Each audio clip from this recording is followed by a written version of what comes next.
佢好輕喎，輕到咩程度咧？就係話丟在水入邊，佢係浮嘅。佢係浮起嘅，真係好輕嘅。真先生眼鏡佢，我呢度好方便嘅，就係羅湖口岸，你出關地面直行200米就嚟到呢度，有呢度咧電梯上6樓，就係我 T 台眼鏡中心。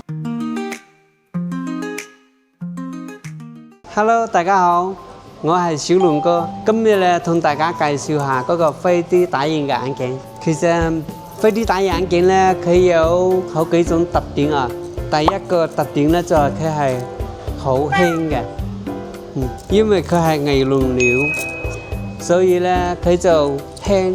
仲有咧佢咧就易變形，佢嗰個顏色就唔係話大舉例都係咁樣嘅色噶啦，佢唔係粒色嘅，仲可以自己揀顏色嘅，26種顏色你隨便揀。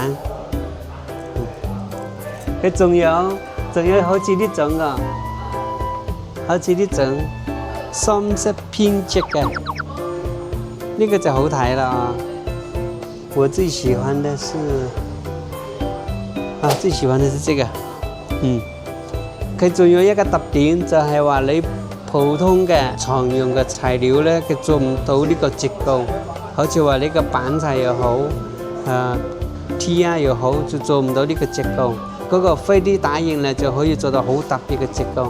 呢個別套咧真係戴得好舒服，又穩陣。佢好輕喎，輕到咩程度咧？就係話丟在水入邊，佢係浮嘅。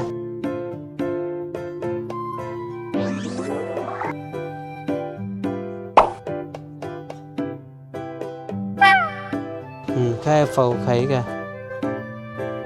真先生眼鏡佢係，真係好輕嘅。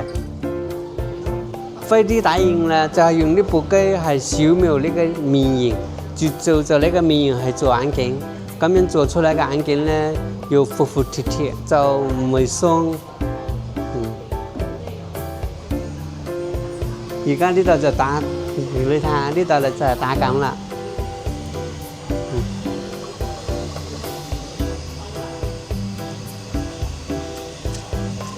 仲可以打呢啲公仔，好玩嘅。